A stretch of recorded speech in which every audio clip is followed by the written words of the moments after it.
What you're about to hear isn't just dark psychology. It's what quietly runs in the background of your everyday thoughts, not visible, not loud, but always pulling strings. In this video, we're going deep into the kind of human insight that most people miss. Not tricks, not tips, but raw psychological patterns. The ones that expose who people are, no matter what mask they wear. Every glance, every pause, every shift in tone tells a story. But only if you know how to read it. Somewhere between a person's silence and their eye contact lies a secret. And that secret, it's often more revealing than their words, because humans leak truth from the spaces between what they say. You don't need to confront anyone, you just need to notice. And that noticing begins with one fundamental rule. People unconsciously tell you who they are, through body language, through pacing, through hesitation, and through the way they enter a room without even realizing what their posture screams. Let's begin where the body speaks loudest, but the voice stays quiet. You'll notice it first in the shoulders, rolled forward, slouched inward. It's not just posture, it's programming. Years of internal battles leave traces. Someone who shrinks their body isn't just tired, they've trained themselves to take up less space in the world. That isn't random, that's psychological residue. The more you see it, the clearer it becomes. Then come the eyes, not in the cliché sense, but in their escape patterns. Watch where people look when something vulnerable is said. Do they hold your gaze, or do their eyes flee the moment truth gets close? Escape tells you everything. Some look left, some to the floor, some stare too hard, forcing eye contact as if trying to hide a lie behind overconfidence. These aren't random behaviors, they're emotional signatures. And the deeper your stillness, the more of them you'll catch. But reading people isn't just about their reactions. It's about what their reactions cost them emotionally. When someone fidgets mid-sentence, they aren't just restless, they're leaking discomfort. And discomfort is data. Discomfort reveals more than confession ever could.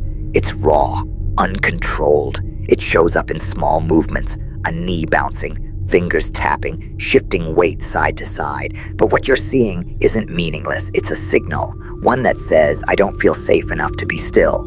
That's where emotional intelligence begins, not in speaking well, but in noticing what others hide while trying to seem composed. When people feel exposed, they don't always run. Sometimes they lean in, they step too close, they smile too wide. But that closeness, that's not always trust. It can be a cover.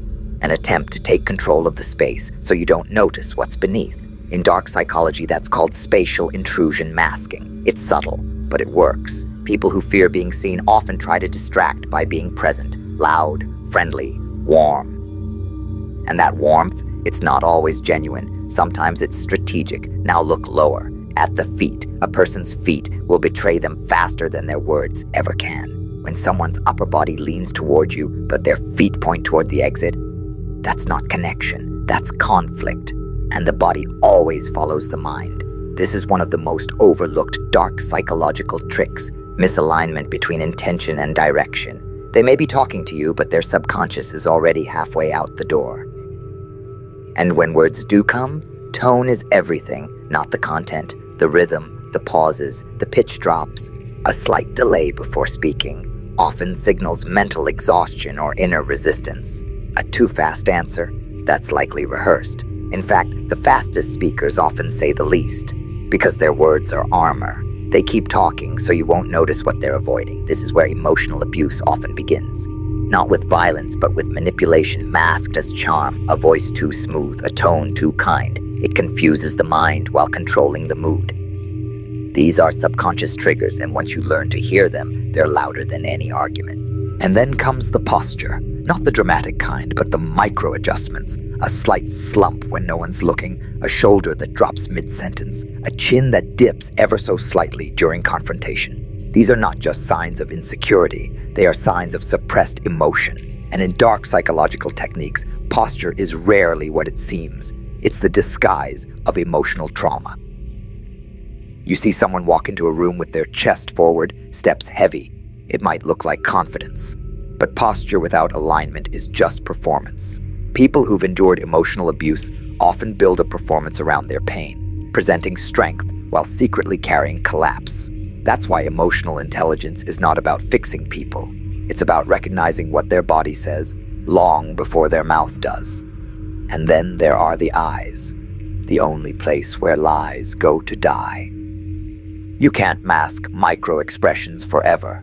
A half-second flicker of disdain, an eyelid twitch when asked a direct question, a smile that doesn't touch the eyes.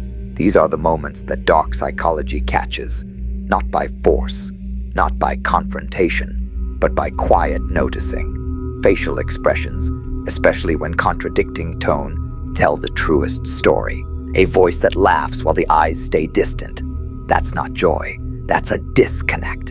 And that disconnect is dangerous. Because when the face and the voice don't agree, the subconscious is signaling distress. This is the moment where self-improvement either begins or denial takes over. Look at how someone nods. Slowly, they're processing. Too fast, they want you to stop talking, not to understand, but to escape. Nodding patterns in communication reveal submission, anxiety, even passive resistance. It's subtle, but it cuts deeper than words. This is one of the lesser-known dark psychological tricks, forced agreement through visual cues. It's why manipulators smile when they lie, and victims nod when they want to leave, because the body keeps the score. And if you know what to watch, you won't need anyone to confess anything. Now step back. Don't just look at the face, the posture, or the hands. Look at the patterns, the quiet rhythms in how someone dresses, how they arrive, how they behave when no one is watching. Clothing isn't just fabric, it's armor, it's camouflage, it's code. A person who wears perfection might be hiding chaos.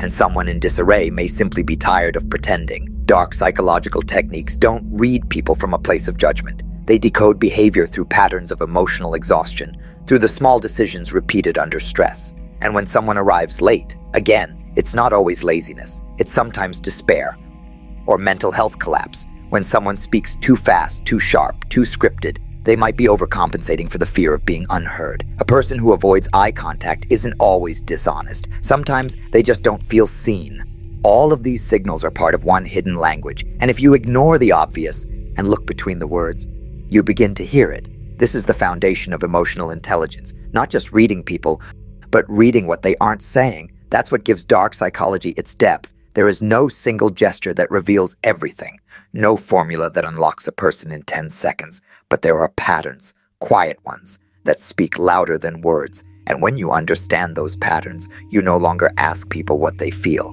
You sense it in their tone, in their stillness, in how their body disagrees with their words. That's not magic, it's just refined perception. So, the most people listen to words, but dark psychology listens to silence, to pauses, to gestures that weren't meant to be seen. Every part of this journey, from facial tension to subconscious triggers, teaches one truth. People are constantly revealing themselves. If you've felt a shift in how you now see others, that's not by accident. That's awareness. That's the beginning of self-improvement, because before you can change others, you have to see them clearly. If this stirred something in you, you may want to stay close. There's still so much more to uncover beneath the surface.